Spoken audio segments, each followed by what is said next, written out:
भेजलू बनवा में राम जैसन भैया ये माई।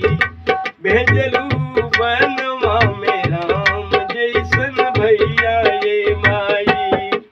काहे काहे बनी गईलू तनी निर्दया ये माई। काहे बन गईलू तनी निर्दया ये माई। भेजलू बनवा में राम जैसन भैया ये माई। भेजलू